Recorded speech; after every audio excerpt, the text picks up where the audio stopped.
Bom dia, meus irmãos. Vamos começar na hora, tá? As pessoas vão estar chegando, esse domingo, às vezes acordam um pouco mais tarde, mas nós temos compromissos. É mais uma vez uma alegria grande estarmos juntos, concluindo nessa manhã esse mini encontro ligado ao nosso Chico, dos amigos do Chico, mas também de Jesus, não dá para separar. E eu entendo que cada vez que a gente aprende um pouco mais a respeito do Chico, ouve repetições de algumas histórias, inclusive, a gente assume um compromisso maior. Porque errar por desconhecimento, por ignorância, é uma coisa. E se omitir, errar diante de um conhecimento, é um compromisso muito maior diante das leis divinas.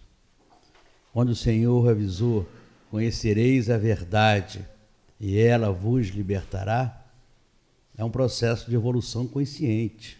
Eu quero, usamos a vontade a nosso favor.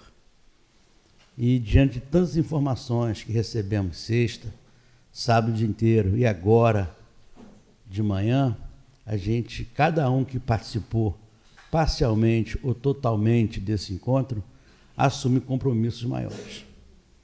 Antes de serem compromissos com a nossa casa espírita, com o Jefferson, compromissos individuais. Estamos tendo informações preciosas, mais do que informações, lições a respeito da vida do nosso Chico. Com isso, se a gente não interiorizar isso, não levarmos isso para o nosso esforço de crescimento, a gente está assumindo compromissos e não tem desculpa. Porque a Irtes Terezinha dizia isso, eu vou repetir que muitos já sabem. Ela dizia assim: como é difícil o céu dos espíritas. E ela completava: para os nossos irmãos católicos, erraram e se confessam diante do Padre, estão bem, estão no céu. Para os nossos irmãos protestantes, reconhecem Jesus como Salvador, estão salvos. E ela completava: para os espíritas, reconhece os seus erros, reconhece Jesus como Salvador, mas ninguém está no céu se não trabalhar, se não renovar-se. Renovação essa tem que ser muito lenta, não existe renovação abrupta, mas tem que ser contínua. Desanimar não pode fazer parte do nosso verbo do dia a dia. A queda, o tropeço fazem parte.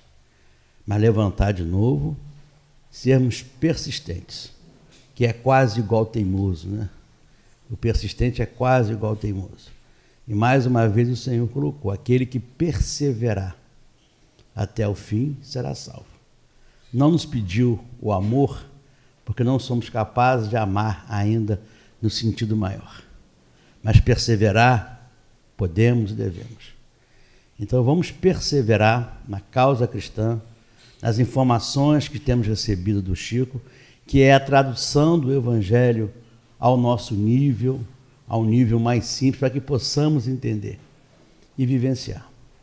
Então a gente vai encerrar meio-dia hoje com uma alegria com uma saudade muito grande, mas uma alegria também enorme de termos trazido para todos nós as informações que precisamos para alavancar a nossa evolução. Eu vou pedir a Marga mais uma música e depois, por favor, o Fabinho vai fazer a prece inicial e vão ficar aqui na mesa o John, o Laércio, o Geraldo e o Fabinho. E eu vou dar uns palpites ali do lado ali, tá? É que não dá todo mundo aqui e eu vou dando os palpites. Quem vem do Jeff sabe que eu dou sempre palpite. Então, Marga, por favor, mais uma música e depois o Fabinho faz a prece inicial para a gente. Que Deus nos abençoe.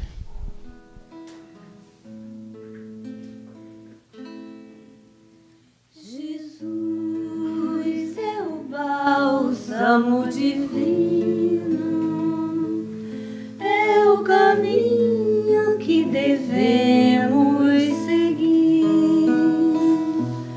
Do Evangelho eu vinde a mim, o pequenino. É a verdade, é a vida, é o porvir. É a luz dissipando as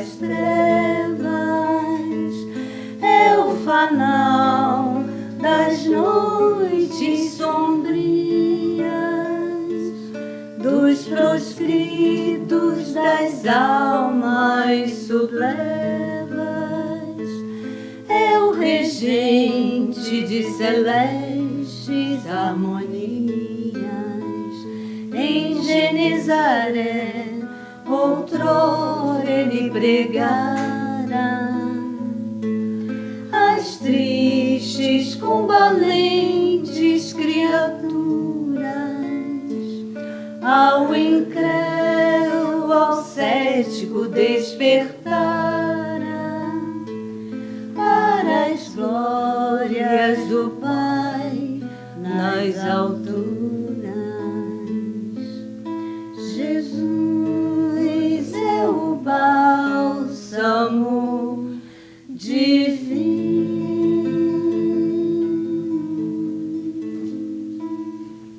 Querido amigo Jesus, bom e amado Mestre,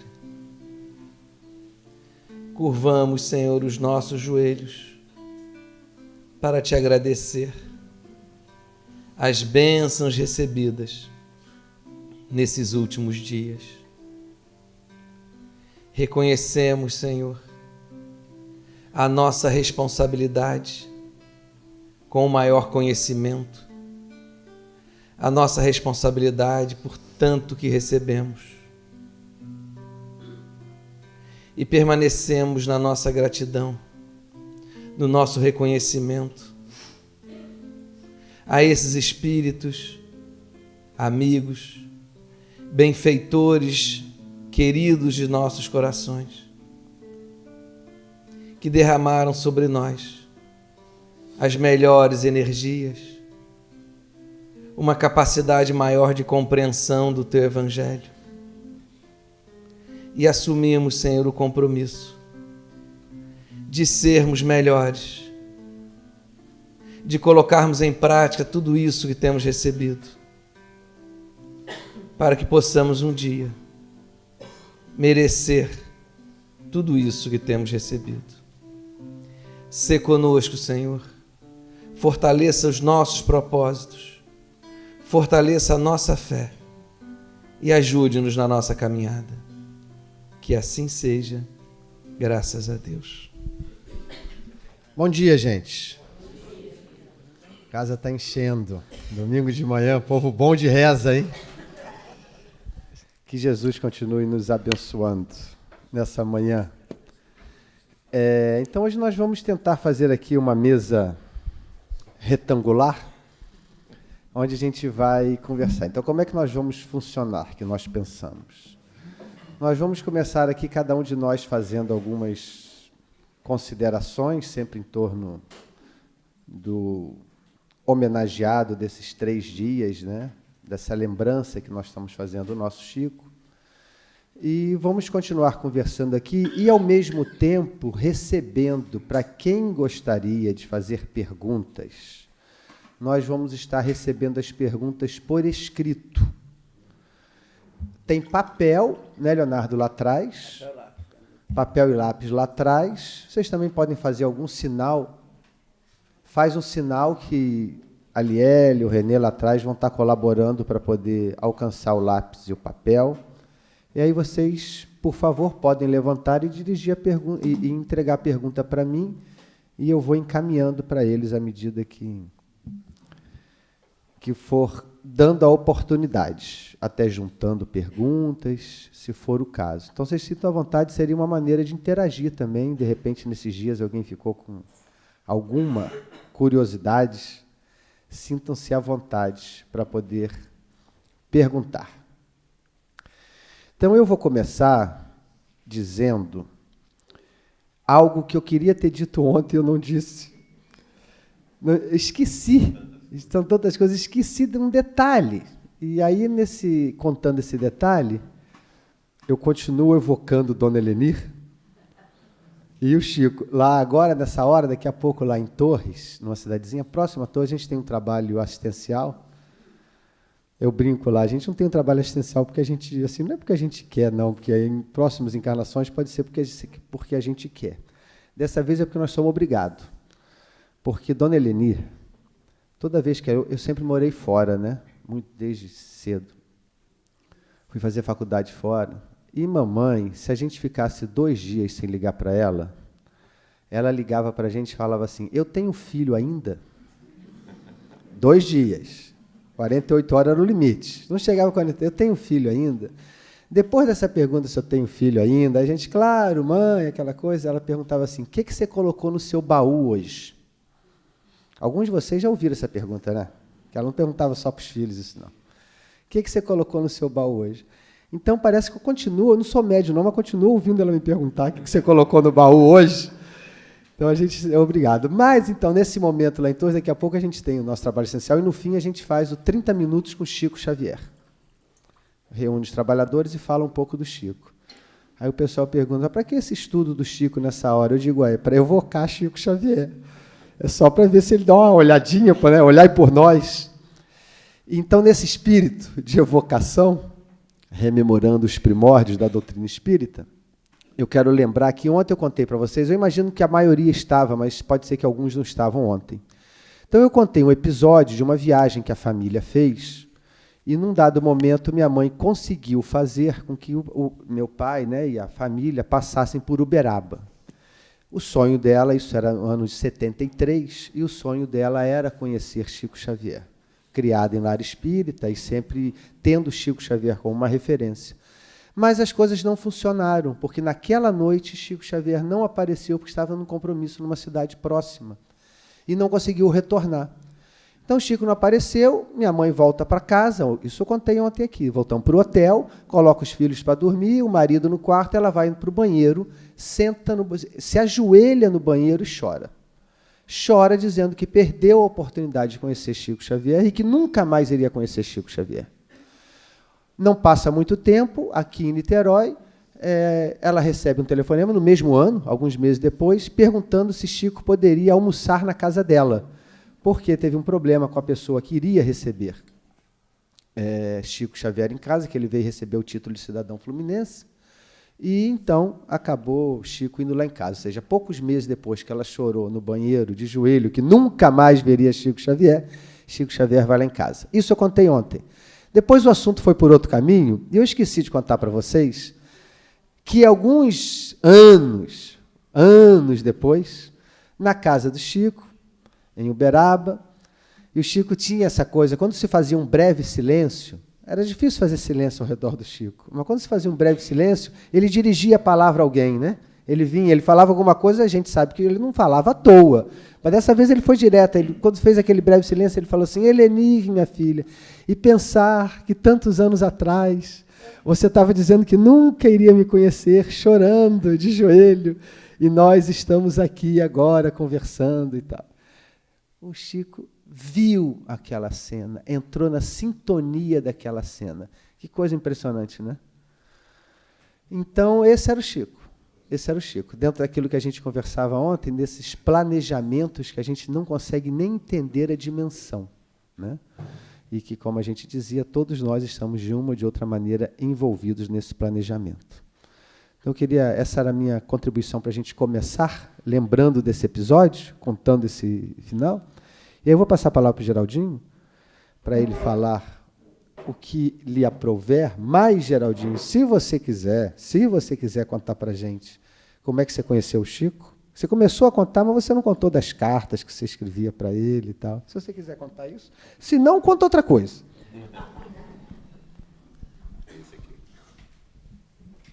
Bom, pessoal, bom dia. Que Jesus nos ajude a mais um dia de tarefas, lembrando o nosso querido Chico. Bom, começando aqui a falar sobre o nosso conhecimento com Chico, eu sou de uma família pelo lado materno, a família Machado de Pedro Leopoldo, toda ela espírita, desde muito cedo. 2 de meus tios-avós, o Zeca Machado e a Adélia Machado, já eram espíritas antes do próprio Chico ser espírita. O Zeca residindo em Pedro Leopoldo e a Adélia em Belo Horizonte. Então, desde muito cedo, criança, eu ouvia as histórias de Chico, e a família é muito festeira, se reúne por qualquer coisa, né, John? E muito alegre, muito unida. E eu, menino, engraçado é o seguinte, de toda a família é muito numerosa, que são a minha avó e os 7 irmãos e irmãs dela. Cada um deles, o Zeca Machado, por exemplo, teve 10 filhos. Então, uma família bem numerosa. Minha avó teve 3 filhos. Minha mãe era a única da família que não era espírita. Quer dizer, eu fui sorteado. E por isso mesmo, quando me encontrava com eles, eu tinha aquela avidez de saber dos casos de Chico Xavier, e não tinha outro assunto senão Chico Xavier. A bondade do Chico, né? A caridade dele, especialmente o cuidado e o carinho do Chico para o sofrimento. Alguns de meus familiares tinham passado por provas muito difíceis, especialmente minha tia-avó Adélia Machado de Figueiredo, que em 1941 perdeu um filho de 18 anos, William, tendo uma gangrena na perna, uma morte muito dolorosa, muito lenta, e que a fez sofrer era o filho caçula. Depois Chico recebeu 33 mensagens dele ao longo dos anos. E Chico tinha um carinho tão grande, ela já residindo em Belo Horizonte, e ele em Pedro Leopoldo, e ele ia semanalmente no cemitério em Pedro Leopoldo, orar na sepultura do William.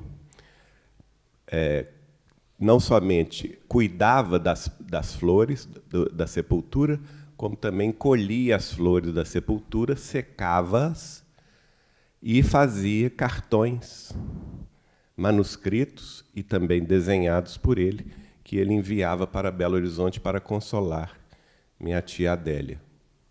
Então, são esses exemplos que não têm preço, não é?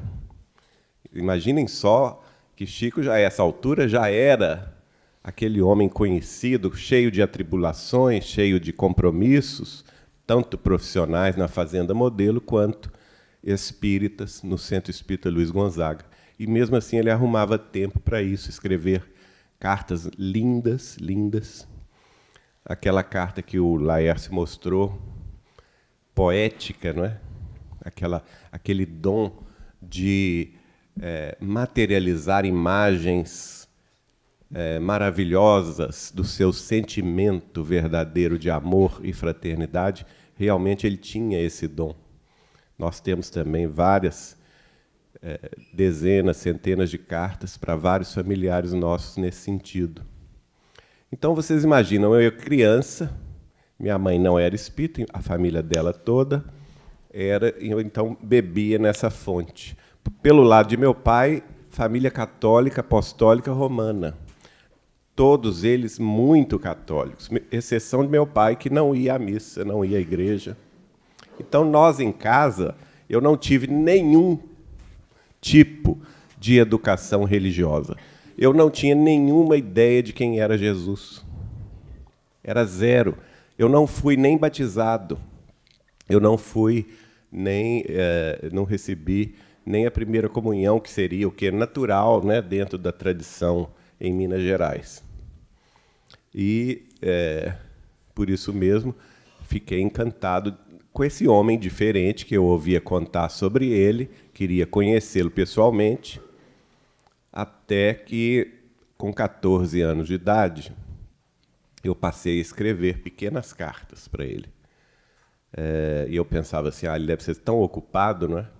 Que eu não vou nem me dar o trabalho de me identificar. Eu assinava essas cartinhas, de vez em quando, que eu mandava, como um amigo, expressando a minha gratidão pelo que ele tinha sido na nossa família, mas também não mencionava qual família era. Mandava, eu sabia a caixa postal 56, Uberaba, Minas, né? A gente mandava aquilo. Para mim era uma forma de expressar a minha gratidão ao Chico. E aí, quando, em 1981, minha tia-avó Nair, residente em São Paulo e trabalhadora do Centro Espírita União, da Nena Galves, me telefona e fala assim: Geraldinho, você tem tanta vontade de conhecer o Chico, ele está vindo aqui a São Paulo, vai lançar 2 livros aqui no céu, que é a Comunhão, né? O Centro Espírita União de São Paulo. E eu vou trabalhar nesse lançamento, você venha para cá, para São Paulo, que eu te coloco do meu lado, você vai trabalhar ao meu lado, e assim você vai depois conhecer o Chico. Então, não precisa dizer que eu estava lá no dia seguinte, correndo, fui, era um sonho conhecer o Chico, e chegamos lá bem cedo no centro, tipo umas 6h30 da tarde, a reunião começaria às 8 da noite. Eu nunca vi tanta gente na minha vida. O Centro Espírita União é dos maiores centros de São Paulo. E o Chico chegou pontualmente às 8 horas. Só que eu fiquei a uns 3 metros de distância dele, sentado na mesa. Era uma mesa mais comprida, bem mais comprida do que essa.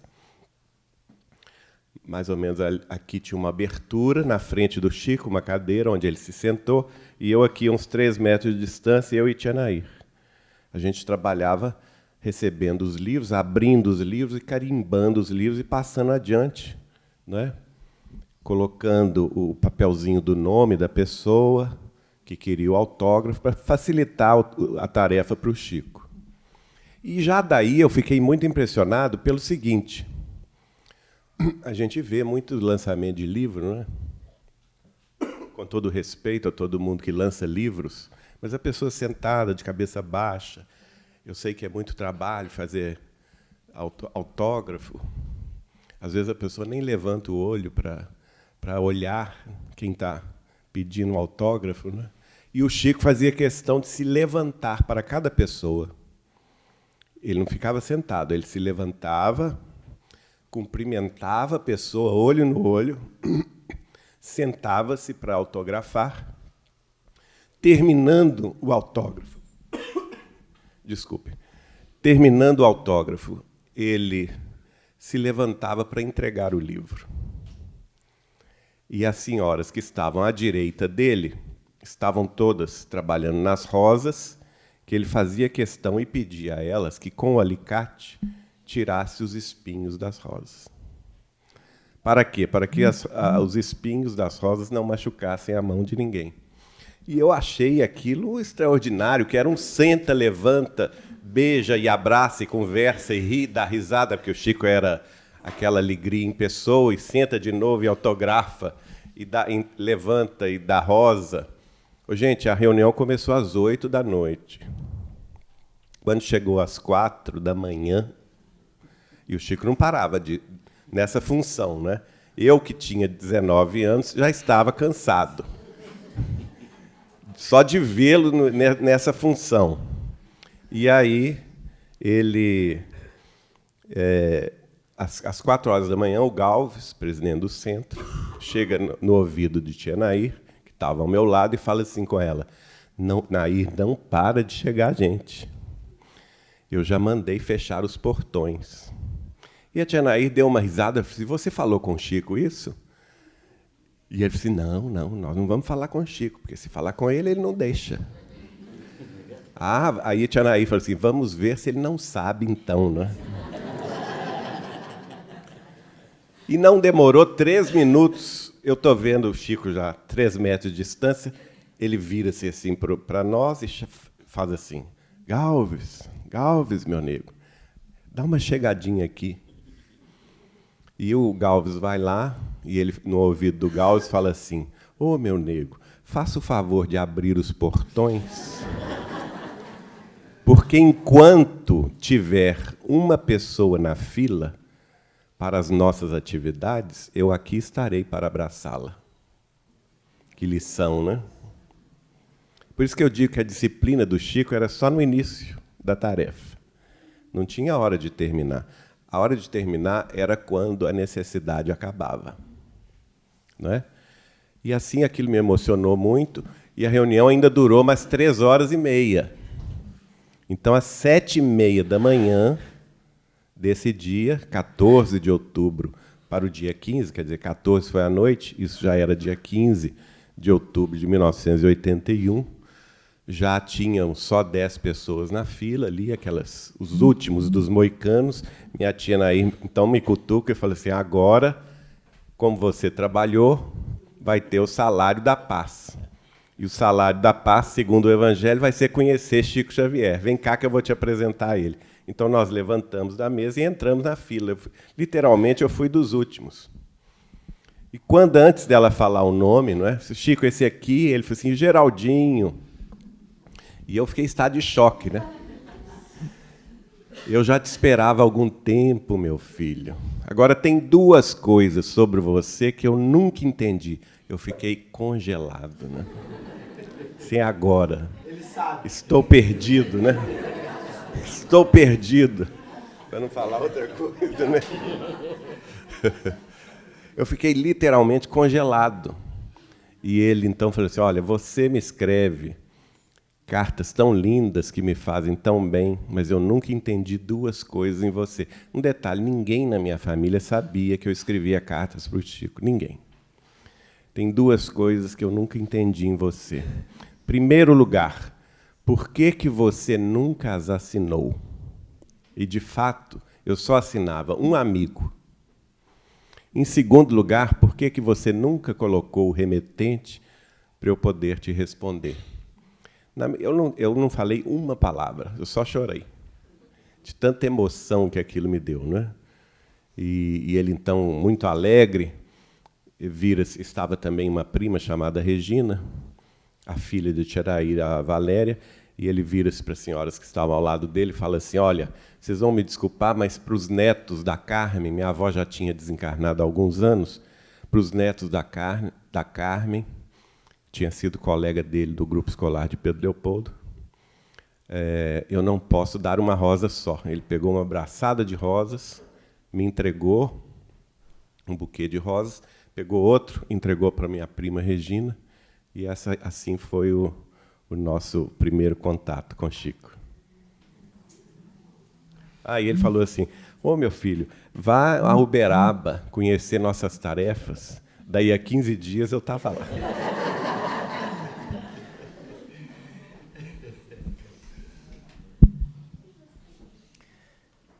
Bom dia a todos. Primeiro, é uma surpresa para mim estar aqui. Quem combinou não me avisou. Esqueceu um detalhe. Segundo, eu estava o final de semana inteiro pensando assim, bom, vamos ver o que sobra de assunto, porque ele marcou 2 palestras para mim sobre o Chico, amanhã e quinta-feira. Então, eu fiquei resgatando algumas memórias para as palestras. Então, falaram disso. Vou ter que substituir. E aí eu separei as coisas que eu ia falar amanhã de manhã. Aí Leonardo me avisa, você vai sentar ali na mesa, que eu não estou sabendo. Então eu já não sei mais o que eu vou falar na palestra de amanhã. Vou falar hoje de uma vez. Pode ser que nem todo mundo esteja aqui. Mas lembranças do Chico, né, são sempre muito emocionantes. Na verdade, essas minhas primeiras palavras aqui foram para eu poder me recuperar da emoção que Geraldo passou. E daqui para frente, da frente, a gente vai segurando a emoção, mas a gente olha para o rostinho de algumas pessoas enxugando lágrimas e fica mais difícil. Então, estou tentando ainda me recuperar dessa abraçada de rosas que o Chico dá, mas é assim que a gente sentia mesmo. E mamãe, todo aniversário aqui da casa, né, desses 29 anos, mamãe começou lá atrás, e a gente permanece essa ideia de entregar rosas. Muitos de vocês receberam rosas aqui no aniversário da casa esse ano. Porque a gente aprendeu isso lá com o Chico, né? E o trabalho das rosas começa cedo para tirar todos os espinhos. Porque a gente não pode deixar de fazer o que nós aprendemos. Como é que a gente vai deixar espetar a mão de alguém, né, com as rosas que a gente dá com tanto carinho? E rosa sempre foi uma presença constante na vida do Chico. A gente lembra das histórias das formigas nas roseiras do Chico, e ele lá conversando com as formigas para que pudessem se afastar antes do Vivaldo colocar o pó de broca lá para matar aquelas formigas todas lá. Vão embora, porque senão amanhã vão colocar veneno aqui para vocês. E lá ia as formigas, a maioria foi embora, E diz ele que ficaram algumas subversivas, né, que teimaram em ficar. Mas, assim, para falar de casos do Chico, né, durante muitos anos, eu achava que eu não tinha o direito de falar dos meus casos com o Chico, porque achava que, de alguma forma, aquilo era pessoal, que eu não deveria contar os meus casos, que eu não deveria me envaidecer com meus contatos com o Chico. Mas depois a gente se tocou, se cada um não contasse as próprias experiências, ninguém saberia nada do Chico. Então a gente tem que contar as nossas experiências. Se ainda nos envaidecemos com isso, é problema nosso, né? Coisas que nós temos que resolver conosco mesmo, e não omitir as informações. E a minha primeira lembrança do Chico, muito fugaz, foi lá em casa quando o Chico foi, porque eu tinha 5 anos nisso. Então, que lembranças que a gente consegue manter com 5 anos de idade. Mas eu lembro do grande movimento na casa, eu lembro dessa questão que Laércio contou já na segunda vez, do Chico ficar com cobertor de um, travesseiro de outro. Disso eu lembro ainda, eu abraçando a minha coberta, que era o que tinha ficado com o Chico. Então, eu lembro dessas histórias, mas de forma muito, muito distante na minha memória. Mas a impressão mais forte, a primeira impressão mais forte que eu tenho do Chico, foi quando a gente foi para Uberaba. A mamãe foi me levar em Uberaba. E mamãe, naquela época, ia de ônibus. A gente pegava o ônibus aqui na sexta-feira à noite, né, e chegava lá no sábado, nas primeiras horas. Eram 12 horas de viagem mesmo. A gente pegava o ônibus por volta das 7 horas da noite na rodoviária do Rio, e mais 12 horas, 7 horas da manhã, estávamos chegando em Uberaba. E o nosso primeiro compromisso era no Abacateiro, né? Almoçava com o Chico, depois ia para o Abacateiro. E eu ali, na rodoviária, eu falei com a mamãe que aquele é um dos dias mais felizes da minha vida. A mãe, que sempre imagina na frase dos filhos as melhores coisas, achou que era porque eu estava indo conhecer o Chico Xavier. Mas eu estava adorando a história de pegar um ônibus de madrugada. Essa era meu grande barato, usando uma expressão da época, né? Então, assim, mãe, isso é muito legal. A gente acordar no meio da noite e comer misto quente naquelas paradas do ônibus, aquilo é sensacional. Né? Toddy quente, né? Desculpa a propaganda, né? O merchandising aqui. Mas era Toddy quente, misto quente, às 2 horas da manhã. Aquilo era sensacional, eu não perdia uma parada. Acordava, lá estava eu naquelas paradas do ônibus para isso. Chegamos lá em Uberaba, né? E o primeiro momento que eu lembro é lá no Abacateiro. E era o Abacateiro mesmo, né? Porque não era mais o Pássaro Preto que muitos conheceram. Era exatamente embaixo do pé de abacate. E ali Chico colocava uns bancos, não eram bancos confortáveis, não, porque o Chico tinha a ideia exatamente disso, que quanto mais simples a casa espírita, melhor. Então, quem conheceu o grupo da prece sabe que ali o que era simplicidade, o que era calor, o que era ficar em pé. Leonardo falava disso outro dia, 6 horas em pé, 10 horas em pé ali. E se saísse para tomar um gole d'água, não voltava, porque não tinha espaço para entrar de novo. Perdeu o lugar. Se tem algum lugar na Terra onde 2 corpos podiam ocupar o mesmo lugar, no espaço era lá na casa, no grupo espírita da prece. Mas ali, no Abacateiro, aqueles bancos, né, espalhados, faziam um círculo, né, de banco, onde o Chico sentava e, a partir daí, o seu Wilker convidava algumas pessoas para sentarem próximos ao Chico. E mamãe sentou do lado do Chico. E eu, obviamente, no colo da minha mãe, ao lado do Chico, né? Porque Chico era o evento que a gente tinha ido buscar lá em Uberaba. Então, eu queria saber tudo, ficar perto daquele homem. Essas lembranças eu tenho muito forte. E ali, Chico lia uma passagem do Evangelho de Jesus, que geralmente girava em torno da paciência. E no capítulo que fala da paciência no Evangelho, fala também da necessidade do perdão, como é que a gente vai desenvolver a paciência se a gente não desenvolver o perdão. E cada pessoa falava ali de 3 a 5 minutos sobre essa passagem ou sobre algum caso. E naquele momento, vendo as pessoas falando, e meus pais falando também, eu pensei, será que quando eu for grande, eu vou poder falar aqui? passou aquela ideia pela minha cabeça. Eu tinha, nessa época, gente, 7 anos. E eu pensei exatamente isso. Depois que a última pessoa falou, o Chico virou para minha mãe e falou assim: Helenir, será que o Fábio gostaria de falar alguma coisa? Foi quase como a surpresa de hoje, falar assim, você vai sentar na mesa, né? E aí eu fiz ali a minha primeira palestra espírita, onde eu disse assim, como era o perdão, foi o que mais me impressionou ali, até porque de paciência, com 7 anos eu não saberia dizer, e eu falei assim, que nós devemos perdoar para sermos perdoados. Foi a minha primeira palestra espírita. Acabou. Então, acabou. Né? Nem o assim seja eu falei. Falei tudo. Falei algo que realmente nós precisamos conviver até hoje. Um poder de síntese total. Né? Falar exatamente o que precisavam ouvir. Eu não lembro o que os outros falaram, mas eu lembro direitinho do que eu falei. Então a minha síntese foi boa. E ali, mas aquilo eu fiquei com uma pulga atrás da orelha.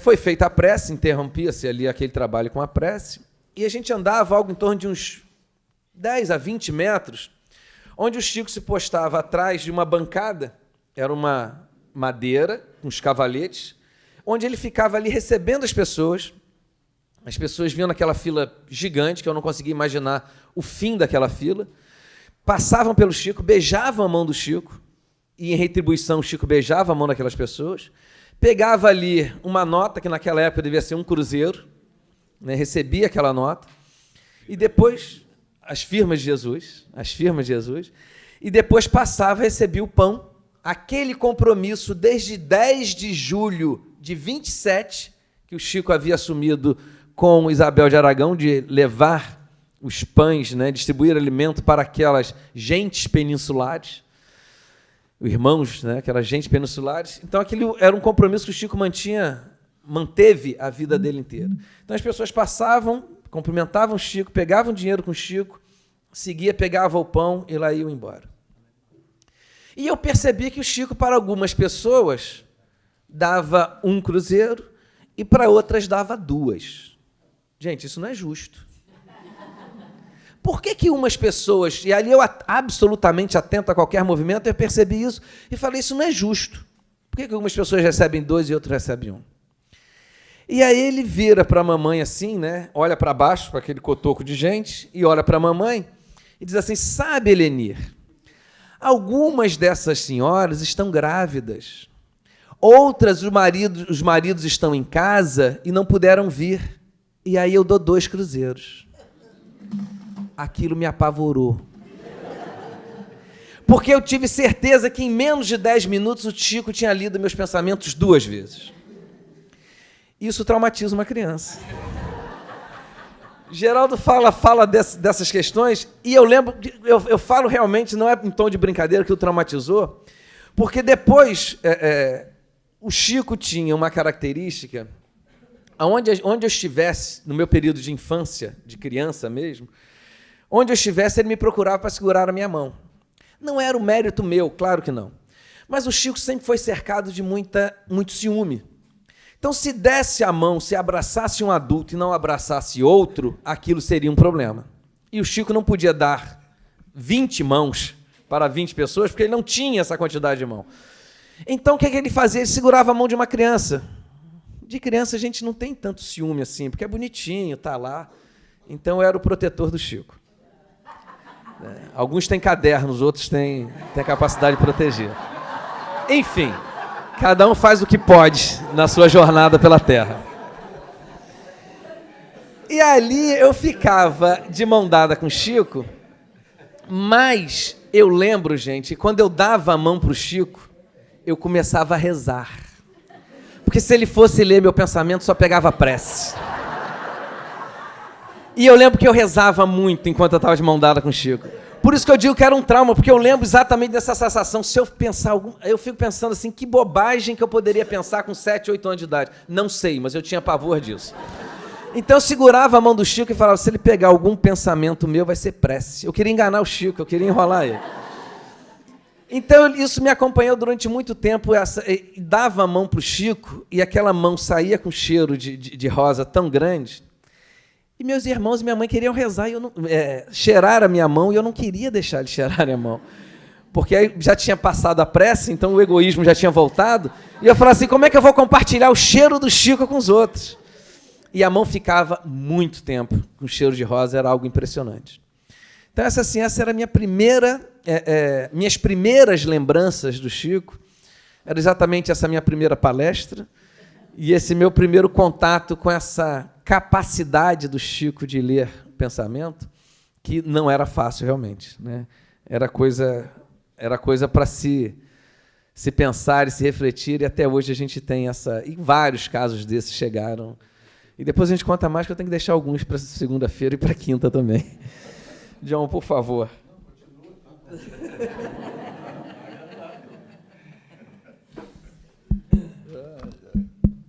Eu vou dizer a vocês uma coisa. Ontem, que ambiente ontem, não foi?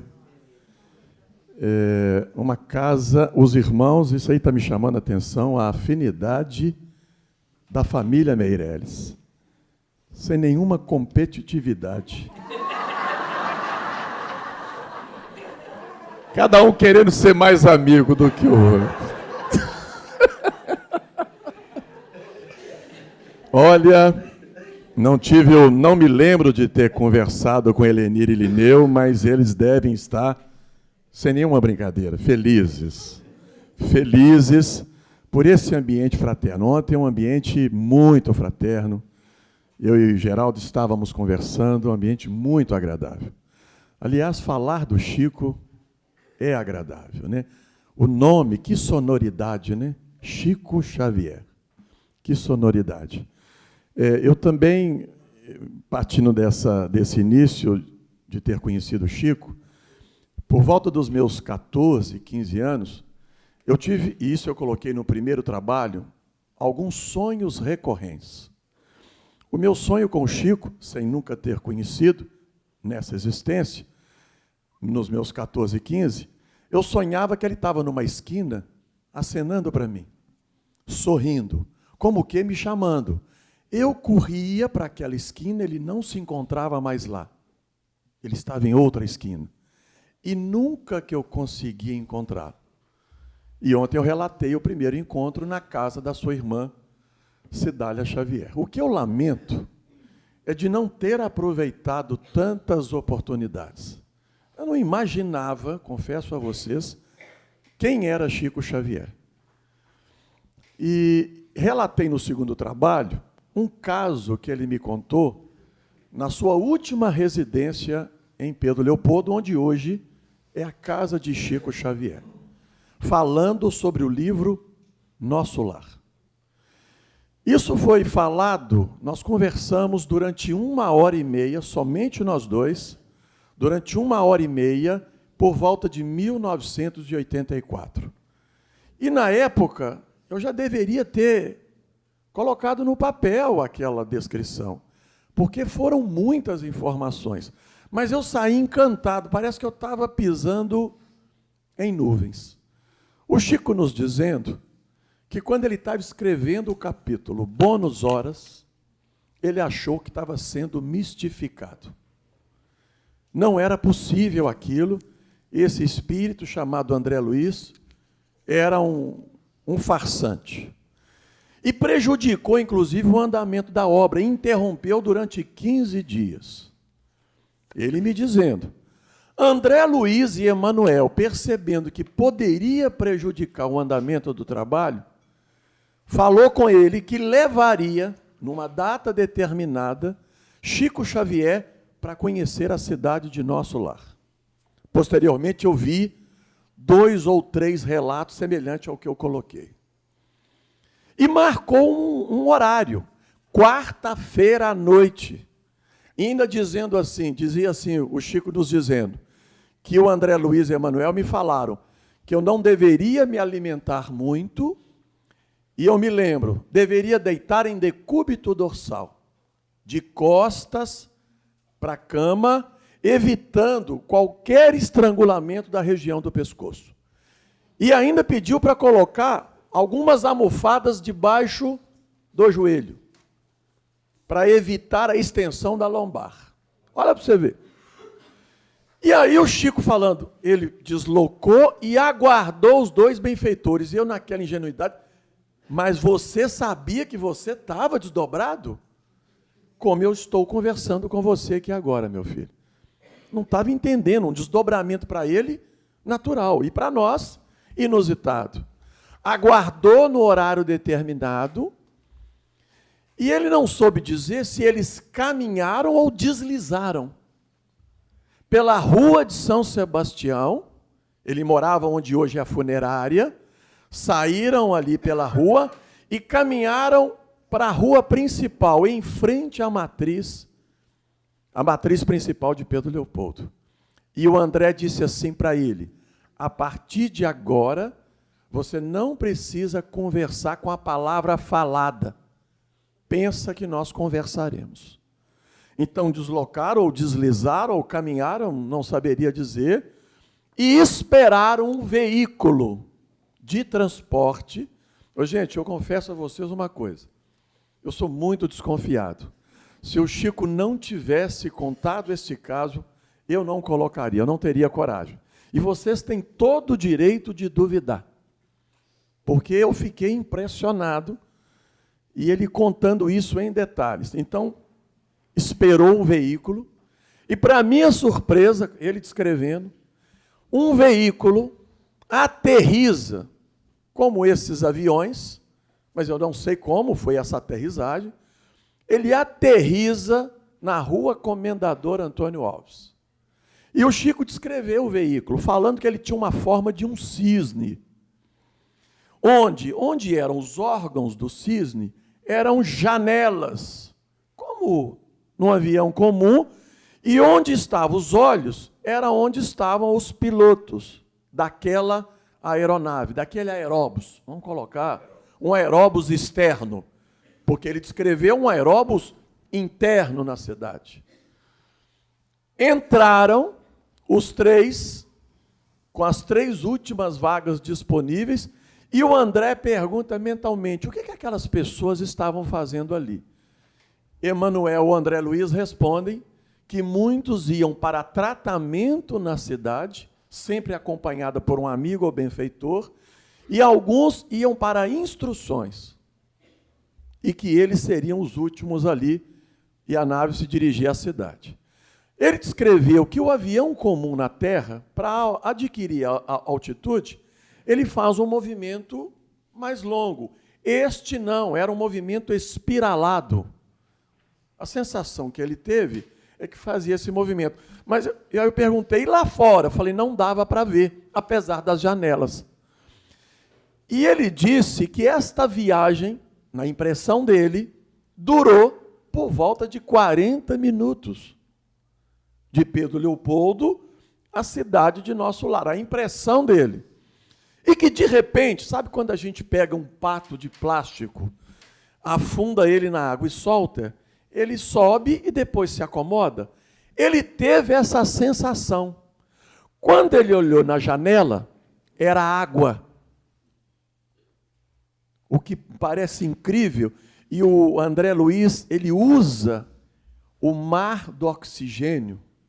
Para os habitantes de Nosso Lar, a sensação é que nós estamos debaixo d'água.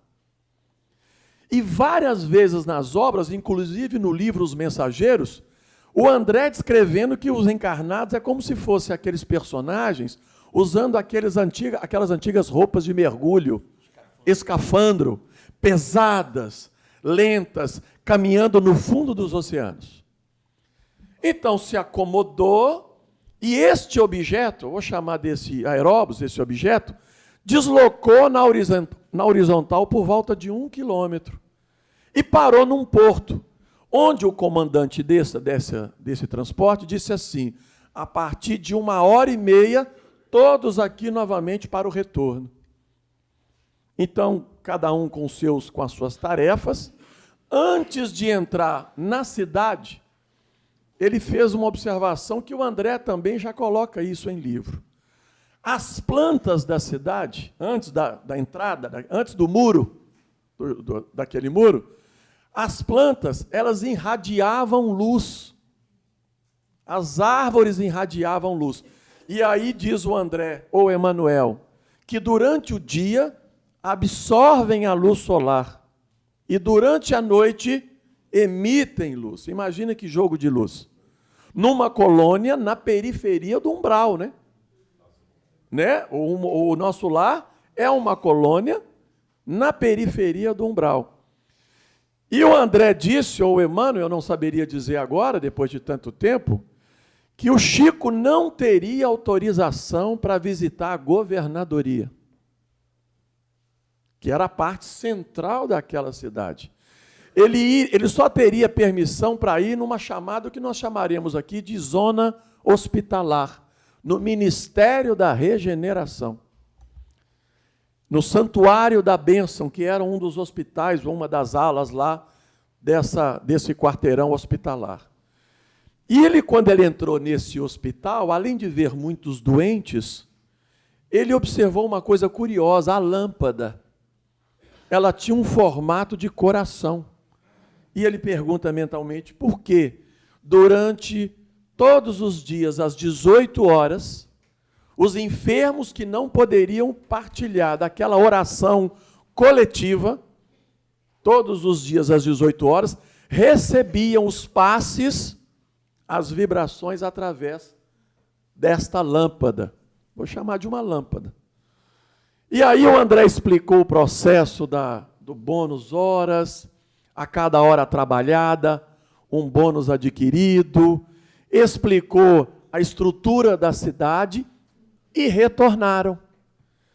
E eu falei com ele, mas o senhor, ou você, como disse o Geraldinho, tem hora que a gente falava senhor e você, mas você, quando voltou para o corpo, se lembrou de tudo?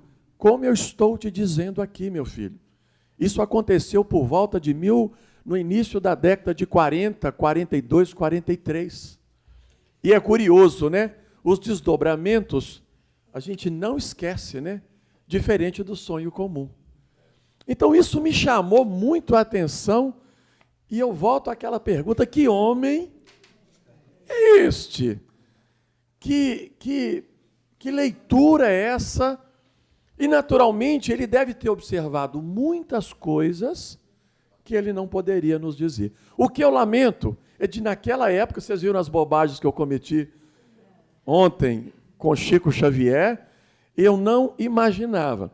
E só para finalizar, sobre essa questão de leitura do pensamento, eu falei que ele errou comigo. Eu estava lá fora, desejava entrar, e ele me deixou lá fora. Ele deve ter pensado assim, aquela mala vai ficar lá fora. Mas tem uma outra. Eu ia com meu dinheiro contadinho para Uberaba. Já falamos sobre isso. E eu contava muito com o almoço no sábado, da Dinorá, aquele franguinho da Dinorá no sábado, e eu comia bem. Que não acabava nunca. É que não acabava, que era uma multiplicação, né, dos frangos ali, né? E eu estou esperando o convite para ser convidado naquele sábado. E, lamentavelmente, ninguém me convidava. Eu fui educado para não ser tão grosseiro, mas eu comecei a apelar. E falei assim, nossa, que cheirinho gostoso. Dando umas diretas, umas indiretas, e ninguém, nem o Eurípides, e muito menos Chico Xavier. E eu pensando, eu confesso que eu passava perto dele. Falei, Chico, me ajuda aí, filho, porque o negócio está bravo. Se não tiver isso aqui... Gente, não me convidaram. Fui para o parque de exposição que tem ao lado, que não tinham aquelas grades naquela época. Eu falei, bom, ele falou assim, meu filho, então, você retorna aqui mais ou menos 4 horas da tarde, que tinha um lanche, normalmente tinha esse lanche. Eu falei, meu Deus, o que eu vou fazer agora? Fui lá para esse parque de exposição. Renata ri quando eu conto esse caso, mas é verdade. Era tempo de manga. Era tempo de... Hã? Pois é, mas eu não tinha dinheiro, para nada. Eu fui para lá, eu falei assim, ô dona Mangueira, eu sabia daqueles casos do Chico com o Jatobá, Falei, dona Mangueira, você colabora aí, porque o negócio não está fácil. era tempo de manga e estava ventando. Então, 2 mangas ali, olha, me ajudaram a retornar às 4 horas da tarde, que tinha um lanche. Mas aí eu descontei no lanche. Aí eu me abasteci até para o dia seguinte. Quer dizer que a mangueira lê pensamento também. Deixa eu começar aqui. Fala. O Geraldo e o John podem responder. O movimento espírita adora dizer que fulano foi a reencarnação de ciclano. Os antigos diziam que Chico, foi a reencarnação das médios que trabalhou com Allan Kardec na codificação. No movimento espírita atual, dizem que Chico foi a reencarnação do próprio Kardec. Vocês têm opinião sobre tais declarações? Já tem outra, então vou emendar. Tem uma outra pergunta de quais são as evidências que levaram a concluir que Chico era a reencarnação de Allan Kardec. Então a gente pode emendar com essa e passa para o Geraldinho falar desse assunto. Que foi falado ontem, né? Mas pode fazer um resumo breve. Fazer Resumo de 2 dias. Não tá. Um resumo de 2 dias, pode? Alô, estão me ouvindo? Não? Bom, é preciso que... Ontem eu falei nisso. É preciso que se entenda o seguinte. No início da tarefa de Chico, em Pedro Leopoldo, e também quando ele se mudou para Uberaba, a tarefa estava a pleno desenvolvimento e não seria possível a Chico Xavier, mesmo que ele o soubesse, há quem pense que ele ainda não sabia, mas eu sou de opinião que ele já sabia, não seria possível a ele assumir, mesmo com amigos próximos, que ele era a reencarnação de Kardec. Por quê? Para não atrapalhar o próprio desenvolvimento da tarefa dele, Chico Xavier. Então, é possível que ele tivesse dito a algumas pessoas próximas de Pedro Leopoldo, alguns primeiros biógrafos, que ele fosse uma médium ligada a Allan Kardec, mas isso num sentido claro de desvio de atenção. Essa é a minha hipótese. Desviando o foco das preocupações. Mas já Ranieri, muito argutamente, coloca a questão numa das biografias primeiras dele, suscitando a possibilidade de Chico ser Allan Kardec. Né? Ranieri foi o primeiro que escreveu a esse respeito. Há também escritos dele no Reformador, colocando claramente que Chico Xavier era muito mais do que se pretendia ou se imaginava que ele fosse. Isso está no Reformador da década de 30. Então, mesmo que Chico tenha se apagado, a sua própria luz e a sua própria obra foi se impondo ao longo do tempo, não é? E é claro que há informações contraditórias, principalmente entre pessoas que não conviveram tanto assim com ele, como se pretende dizer no movimento espírita, não é? Algumas dessas pessoas, inclusive, o Chico rompeu o seu relacionamento, o seu contato, rompeu e ficou vários anos, 15, 20, até 30 anos sem receber. E é claro que isso não é do conhecimento de todo mundo, porque isso é da intimidade de Chico Xavier, né? E uma das razões pelas quais ele rompeu com certos amigos era justamente essa tendência de se atribuir a ele uma série de reencarnações que ele próprio, Chico, negava, não é? Há uma outra pergunta aqui, eu vou emendar essa pergunta com outra, porque diz também ao mesmo assunto. Sobre Alcione Célia, a notícia sobre a reencarnação dela, qual a relação dela com o Chico? Há, inclusive, livros falando que Chico seria Alcione e que Chico seria Célia. E não é. E nós temos a prova que não é. Por quê?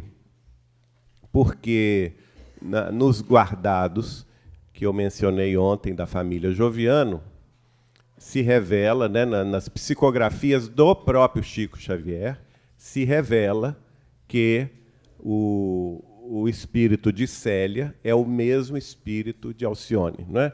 O personagem principal da obra 50 anos depois é o personagem principal da obra Renúncia, que reencarnou 1500 anos depois para resgatar aqueles elementos familiares que estavam ali na Terra e que muitos deles não tinham, infelizmente, evoluído o bastante.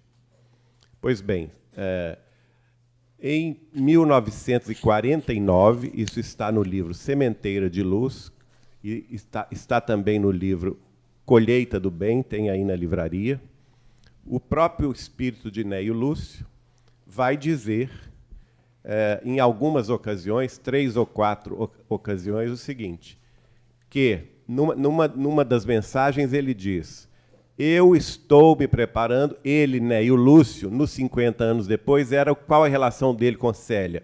Ele era o avô de Célia, não é? Então ele escreve através do Chico: eu estou me preparando para me elevar a meio caminho do mundo espiritual superior, onde Célia reside, para me encontrar com ela depois de longo tempo. E ela, na caridade dela, eu soube que ela vai descer dos altiplanos da vida maior para se encontrar comigo. Mas eu recebi instruções que, para chegar até ela, eu tenho que entrar... Neio Lúcio, hein, gente? Eu tenho que entrar num regime de oração, de vigilância e de jejum. Neio Lúcio. Imagina a gente. Avô. O avô dela. Então, ele depois relata o encontro que teve com ela e a decepção dele. Por quê? Ele achou que ele ia ter um encontro particular com ela. E quando ele chega, ele faz o jejum, faz as orações, faz a preparação espiritual toda para se elevar a meio caminho, e Célia, na sua bondade, que é o mesmo espírito de Alcione, desceu até aquele plano intermediário no mundo espiritual para se encontrar com Neio Lúcio. Só que quando Neio Lúcio chega lá, eram milhares de pessoas que queriam falar com ela. Quer dizer, e ele entendeu aí que a relação familiar deles já tinha não se perdido no sentido do amor, mas que o amor crístico dela se ampliou e tinha o mesmo amor que ela tinha por ele, tinha por milhares de pessoas, né? Depois, numa outra mensagem, ele afirma que a família Joviano, nesse culto do Evangelho, precisava se preparar espiritualmente durante uma semana. As reuniões eram terças e quartas-feiras. Precisava se preparar, porque na semana seguinte, Emmanuel havia solicitado a Alcione, Célia Alcione, que descesse até a Fazenda Modelo para falar através do Chico. O espírito dela desceria até a reunião familiar e o Chico utilizaria da sua mediunidade falante, de psicofonia, e ela daria uma mensagem psicofônica. Mas, para isso, a mesma coisa. A família Joviano tinha que ficar em jejum e oração durante uma semana, para que eles tivessem condição do fenômeno acontecer. Isso está lá no livro Colheita do Bem. E aí ela vem, nós não sabemos, infelizmente eles não usaram o gravador, né? Mas na semana seguinte, que as mensagens são todas datadas, nós sabemos a data que isso ocorreu. Na semana seguinte, Neio Lúcio escreve das maravilhas que foi a palavra de Célia Alcione aos familiares, através da mediunidade falante de Chico Xavier, não é? Em outra mensagem, também de 1949, ele explica que o espírito dela havia descido do mundo maior para preparar a reencarnação do padre Carlos Clanegan no Brasil, não é? Em 1949. Ou seja, não pode ser Chico Xavier. Sinto muito, existem livros que falam que Alcione, que é Chico Xavier, mas não pode ser Chico Xavier pelo simples fato do Chico ter recebido essas mensagens, não é, dela. Há um outro livro, que é o Mensagens de Inês de Castro. O John fez referência a ele numa das palestras dele. Em 1977, em contato com o Caio Ramaciotti, a família Ramaciotti, o Chico faz uma série de revelações em torno da Rainha Santa, Isabel de Aragão, e ele começa a receber mensagens de Inês de Castro. Inês de Castro tinha sido a companheira do rei Pedro I de Portugal, no século XIII. Não é? A primeira esposa dele havia desencarnado no parto, deixando a ele com um filho, e ele então se liga a Inês de Castro, que era galega, da Espanha, e com ela tem 3 filhos. E o pai dele, o rei Afonso IV, não aceita o assunto, porque ela era de origem espanhola, e ele não queria que Portugal entrasse no domínio espanhol, e manda decapitá-la, escondido do filho, não é? No dia 7 de janeiro de 1363, se não me engano. E aí esse drama todo, ela vai para o mundo espiritual, e aí essa história se desenrola, o Chico vai receber esse espírito de Inês de Castro. E o espírito de Inês de Castro, através de Chico Xavier, escreve, se não me engano, durante 8 meses. E o Chico escreve, recebia durante a noite, de 11 horas da noite até a meia-noite, ligava para o Caio Ramaciotti contando a história, não é? E mandava para ele, e ele guardou essas mensagens durante muitos anos, mas o próprio espírito de Inês de Castro revela, por exemplo, que ela foi a personalidade de há 2000 anos, filha do senador Públio Lentulus. Flávia, não é? Que muitos atribuíam a Chico Xavier essa personalidade. Ela revela também que ela foi, numa das encarnações, a rainha louca Joana de Espanha, filha do casal, os reis católicos de Espanha, que muitos também atribuíam a Chico Xavier. Então, a gente nota o seguinte: a verdade foi se desdobrando aos poucos, à medida que o próprio movimento espírita já estava mais maduro, afastando essas condições.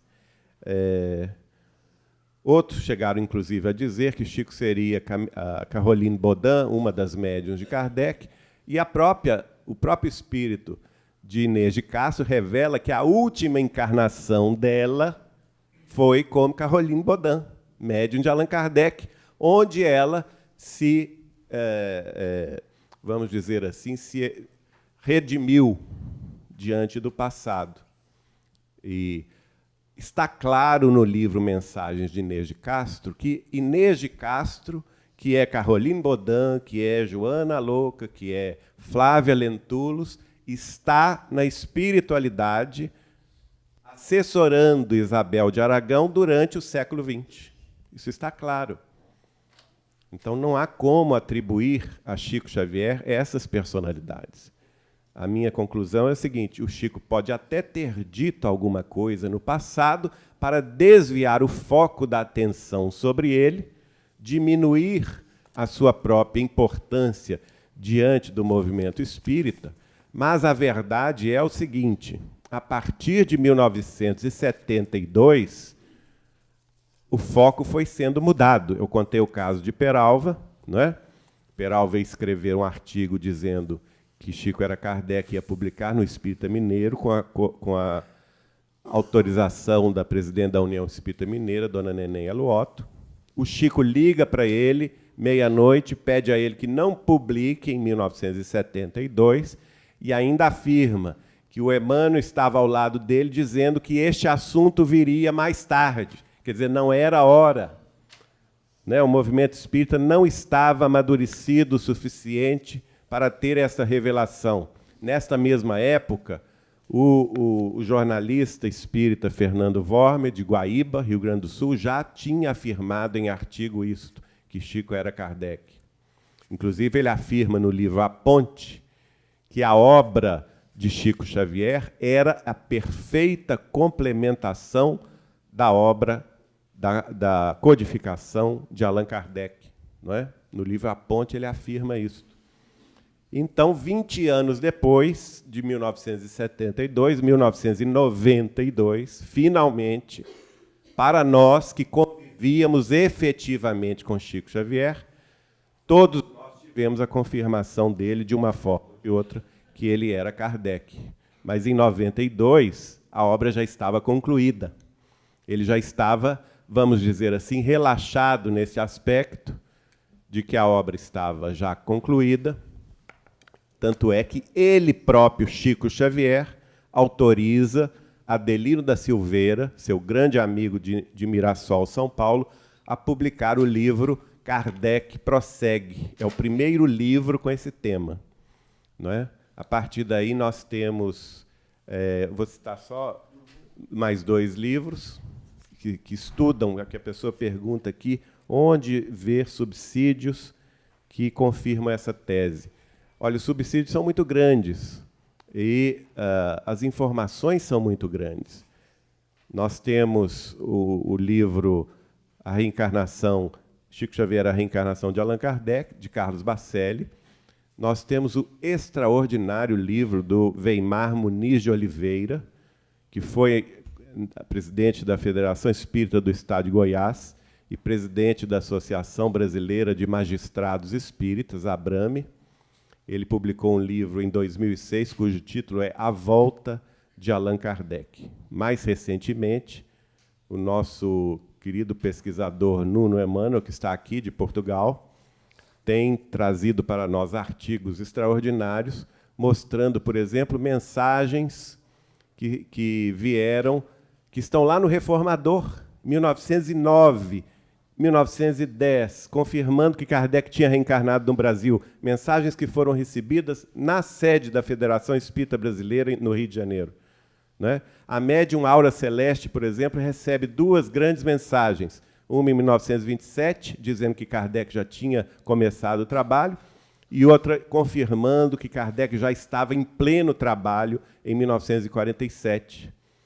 O médium Albino Teixeira também recebe Santo Agostinho, na sede da Federação Espírita Brasileira, em 1919, dizendo a mesma coisa. Enfim, uma série de orientações, confirmações espirituais que nós só vamos achar recentemente, mostrando que agora já passou o tempo de nos enganarmos. É preciso analisar a coisa frente a frente, porque fatos são fatos. Não há como esconder fatos, respeitando a opinião diversa de alguns companheiros, mas colocando também muito claramente que a maioria das pessoas que não defende essa tese não conviveu com Chico Xavier. Eu levantei aqui, não foi para te interromper, não, Geraldinho, foi para poder botar o nosso toque caseiro, porque, então, Dona Helenir, nesse livro que você falou do Kardec Prossegue, então eu tenho o livro de mamãe, o Kardec Prossegue. Vocês lembram desse livro? Deve ter aqui também para vender. A capa dele é, no que se podia fazer naquela época, né, em termos de desenho gráfico, é Kardec se esvainecendo, né, e depois o Chico surgindo. Quase em degradê, assim, a capa. Então, o livro, mamãe terminava de ler, muito bonitinho, tem vários livros que ela fazia algumas observações quando ela terminava. Tem uns que ela fazia assim: agradeço a Chico e a Emmanuel a bênção desse livro, ela deixava registrado. Terminava o livro, às vezes, nem sempre, mas muitas vezes ela fazia alguma observação. Aí, nesse, ela fez assim, se eu não me engano, agora as datas podem falhar um pouquinho, mas se eu não me engano, 92. Esse livro é 92? Então, deve ser 92. Ela escreveu assim: livro excelente. Quanto à ideia de Kardec, Chico ser Kardec, aguardarei. 3 pontinhos. Aí depois ela deve ter relido o livro e ela deixou escrito, você vê como ela era, né? Ela deixou escrito: hoje, Pousada Sarandi, é isso? Aqui, algum lugar que vocês foram por aqui. Pousada Sarandi. Mas não é a pousada, não chama Sarandi, não. A pousada chama Sarandi. Data tal, já não tenho mais dúvidas. 3 pontinhos. Então, só para deixar esse depoimento. Ela, na época, comentou isso, e eu não aceitava também a ideia, não. Ela aceitou primeiro que eu. Eu falei, mãe, não é.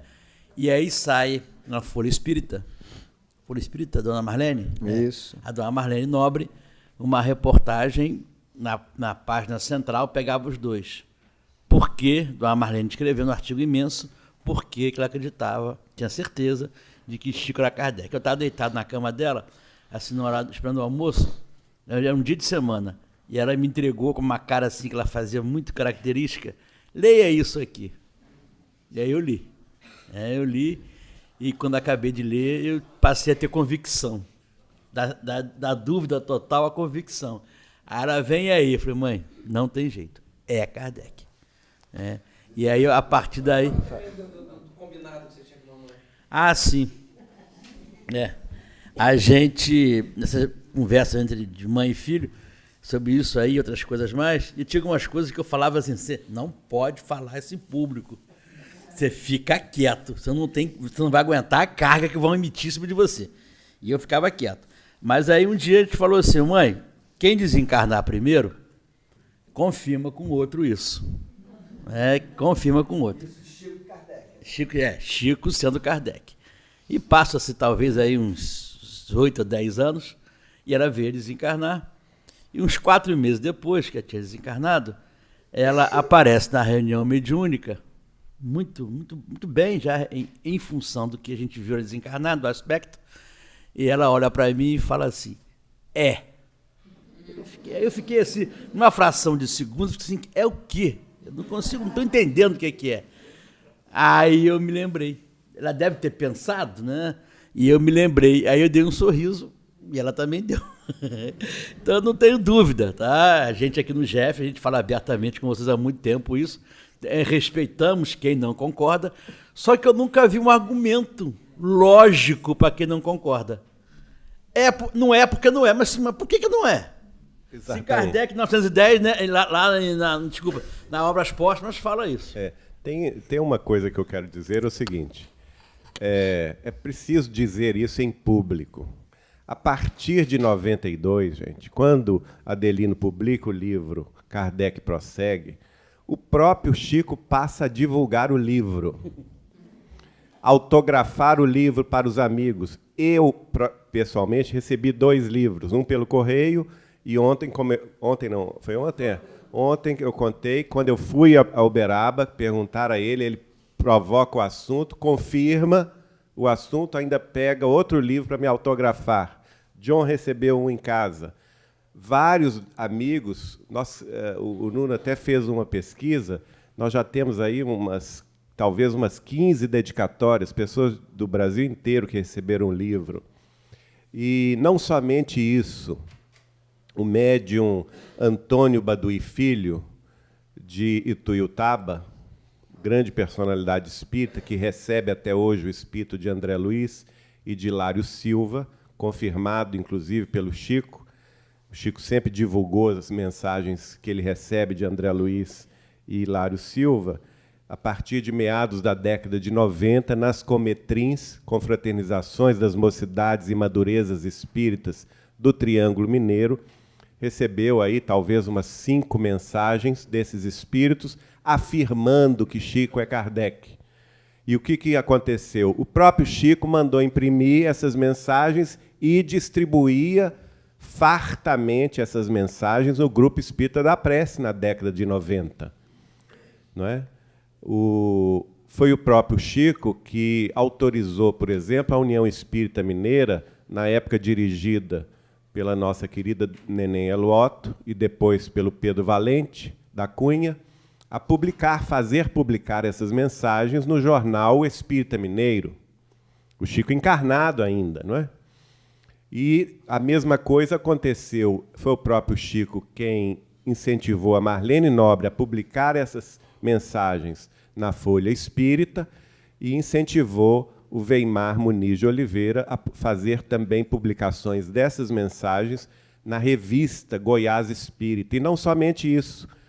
Num determinado momento, por exemplo, meados da década de 90, a Marlene sem combinar com o Weimar, a Marlene publica na Folha Espírita, leva uma centena de exemplares para Uberaba, na Casa da Prece, Grupo Espírita da Prece, e o Weimar sai de Goiânia, presidente da Federação Espírita de Goiás, levando também uma centena de revistas, Goiás Espírita, lá para o Grupo Espírita da Prece. E o Chico, muito feliz de recebê-los lá, vira-se para Weimar e fala assim: mas Weimar, você foi corajoso, hein, de publicar isto. Porque a revista Goiás Espírita é uma revista oficial do Movimento Espírita de Goiás. E a mesma coisa ele disse em relação a Marlene, e alegremente, naquela reunião pública, distribuiu os exemplares para quem quisesse levar. Não é? Então, o Chico assume, direta e indiretamente, essa questão na década de 90. Voltando a dizer, a obra Chico Xavier, na década de 90, meados da década de 90, já tinha se completado. Você contou ontem da dona Terezinha que... Fala. Bom, respeitando naturalmente, nós falamos sobre o respeito pelas diferenças. Eu vou considerar como tese. E, de fato, também nos anos 80, não acreditava nessa possibilidade. Nenhuma. Aliás, não se cogitava em Pedro Leopoldo de Chico ser Allan Kardec. Eu entrei no movimento em 1980, então, durante toda a década, nunca foi colocado publicamente no movimento espírita de Pedro Leopoldo. Eu disse a vocês que eu formei em psicologia e me interessei na década de 80 muito pela terapia regressiva a vivências passadas. Então, eu estudei Dr. Maurice Nerton, Brian Weiss, Ellen Wambach, Edith Fiore, Maria Júlia Prieto Pérez, enfim. E me submeti a uma regressão. Eu fiz terapia, é recomendado, depois que a gente faz o curso de psicologia, se submeter a um processo terapêutico. Me submeti durante 1 ano e meio, e durante 1 ano e meio eu fiz 2 tentativas de regressão de memória, consciente. Em uma delas, eu fiquei sabendo, eu não me lembrava desse dado, na segunda vez, quando eu retornei nessa mesma terapeuta, ela tinha registrado que eu afirmei, em estado de transe, que eu teria vivido no século XIX, e conheci Allan Kardec.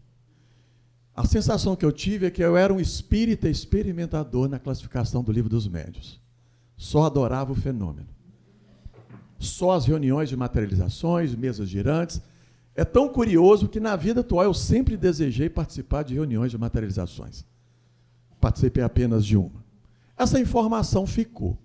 Em 92, como disse o Geraldo, eu recebi, dentre muitas outras obras, e catalogava tudo que o Chico me mandava pelo correio.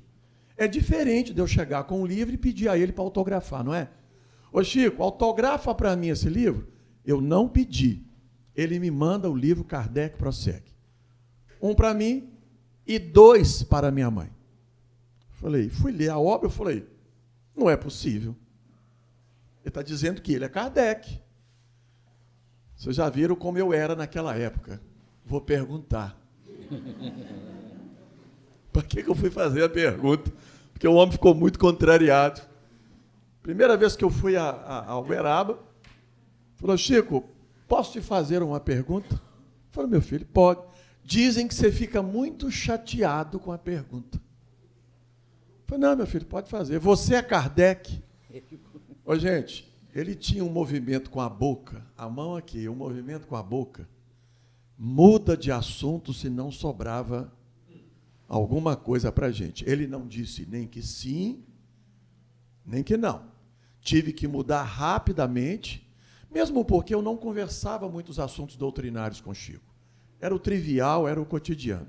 Mas a pergunta que eu faço é o seguinte: se ele não concordava com o conteúdo da obra, por que ele nos enviou? A mim e a milhares de amigos espalhados pelo país. Essa é a pergunta que eu faço. E em 98, aliás, no congresso, eu encontrei com Adelino. Falei, Adelino, posso te fazer uma pergunta? Falei, pode, claro. você publicou essa obra, Kardec prossegue, sem autorização de Chico Xavier? Ele falou assim, você está louco? Você está maluco? Nós, ligados ao Chico, vou publicar uma obra sem autorização dele? E digo mais, ele pegou na capa e autorizou a capa. Isto está na volta de Allan Kardec do Dr. Weimar. E em 98, bom, o assunto ficou lá fermentando e gerou aquela polêmica no movimento, um desrespeito de todos os lados. A gente fala muito do respeito pelas diferenças, mas a gente não consegue conviver com um pensamento diferente. Concordemos ou não, fato é fato. Concordemos ou não, gostemos ou não, mas vamos respeitar a posição do outro. Em 98, ele me manda uma caixinha de mensagens do livro, da mensagem psicografada pelo Baduí, A Volta de Allan Kardec. Eu falei, meu Deus do céu, de novo o mesmo assunto. Quer dizer, se ele não concordasse, porque o Chico era muito cuidadoso, rigoroso. Quantos médiuns foram atrás dele para prefaciar uma obra? E ele prefaciava? Não. Não. Porque Chico prefaciar uma obra é avalizar a obra, concorda? É autorizar a publicação da obra, é dar um destaque àquela obra. Ele não faria isso. E aí a reflexão que eu faço, e hoje para mim, respeito quem pensa diferente, mas para mim já é uma convicção, é um fato para mim, se ele não concordasse, em respeito que ele tem ao nosso movimento, que o dizer dele era sempre e sempre foi, sim, sim, não, não. E alguém fala assim, mas por que ele nunca disse? Ele nunca diria isso. Nós estamos falando da humildade de Francisco Cândido Xavier, porque senão iriam dizer que ele queria ser dono do espiritismo. Uma vez uma companheira, mas o que os espíritos falam sobre isso? O Chico respondeu, fulano, os espíritos dizem que ele é Kardec, mas eu não acredito. Chico Xavier. Conta essa história para a gente ir para o intervalo. Aí a gente volta com outras. Essa história é muito interessante. Muitos de vocês devem conhecer Dona Terezinha Santos, do Rio de Janeiro, né? E grande amiga de Chico. E nós até gravamos o depoimento dela, está disponível no portal Saber Espiritismo. Aliás, convido a vocês que queiram escutar os podcasts sobre a vida e obra de Chico Xavier, na série Recordando Chico Xavier, que acessem o www.saberespiritismo.com. Tudo gratuito, viu, gente? Não tem cobrança de nada. Podem divulgar à vontade. E num desses podcasts, nós gravamos o depoimento de Dona Terezinha de Castro, lá do Rio de Janeiro. Ela estava em Uberaba. Ela tinha acabado de ler a obra Obras Póstumas, de Allan Kardec, aquela parte em que Kardec fala minha volta, não é? O Espírito da Verdade, o Espírito de Zéfiro, espíritos amigos, falam com Kardec que, se fosse possível ele permanecer no corpo por 200 anos, ele ficaria. Mas, como pela lei natural isso não era possível, era preciso que ele terminasse a obra A Gênese, retornasse ao mundo espiritual, onde ele iria ficar por pouco tempo para se preparar para a nova reencarnação, para completar a tarefa, né? E que no século seguinte ele finalmente veria o fruto da plantação que ele houvera feito no século XIX. Enfim. E ele ainda conclui, o próprio Kardec conclui, pelos meus cálculos, entre uma encarnação e outra. Cedo. Ia começar cedo. Exatamente. Porque ele começou como Kardec com 55 anos, né? E na próxima encarnação ele já começaria jovenzinho. E ele fala assim, escreve lá, pelos meus cálculos, entre uma encarnação e outro período de transição, eu calculo que eu estarei de volta, no máximo, no início do século XX. Kardec escreve no início do século XX. E então, acontece, Dona Terezinha de Castro tinha lido isto, e estava com isso fresco na cabeça, não é? E lá em Uberaba, ela saindo com o Chico e tal, eles terminaram a reunião da Comunhão Espírita Cristã, só ela e Chico. Aí ela aproveitou o momento ali que só estavam os dois e caiu a ficha nela, né? Assim, gente, Chico é Kardec, ela pensou. Na mesma hora, né? Teve esse pensamento. E aí, feliz, ela vira para o Chico e fala assim, Chico, você é Kardec. E aí o Chico olha para ela, ri, e olha para ela e fala assim, Terezinha, os espíritos me contam isso, mas eu não acredito.